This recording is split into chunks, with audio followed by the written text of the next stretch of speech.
تو رسول پاک صلی اللہ علیہ وسلم ارشاد فرماتے ہیں ینتظر، اسے انتظار ہے، کون مانگے گا دعا؟ تلحقہ، پچھلے مانگیں گے، دعا اسے لاحق ہوگی، اسے یہ ہے کہ مجھے دعا آ لگے گی، پچھلے میرے لیے دعا کریں گے۔ کون کرے گا؟ من ابن او ام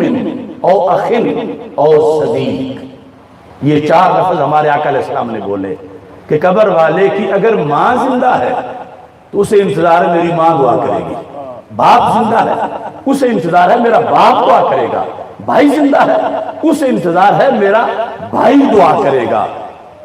اور اگر ان رشتہ داروں میں سے کوئی بھی نہیں، او صدیق، کوئی بھی دوست دعا کر دے گا، اس کے نالج میں ہے کہ فلاں فلاں دنیا میں چھوڑ کے آیا ہوں، جو میرے دوست تھے، انتظار ہے کہ کوئی تو مجھے یاد کر کے میرے لیے دعا کر دے، میرے لیے بخشش مانگے۔ تو ہمارے آقا صلی اللہ علیہ وسلم فرماتے ہیں فَإِذَا لَاحِقَتْهُ كَانَتْ أَحَبَّ إِلَيْهِ مِنَ الدُّنْيَا وَمَا فِيهَا، اتنے میں جب پچھلے دعا کرتے ہیں، اور وہ کتنا خوش نصیب ہے کہ جس کے پچھلوں کو دعا یاد ہو یا دعا کرنے کو جائز سمجھتے ہو۔ اذا لاحقت ہو، جب دعا جا پہنچتی ہے تو اس پر جو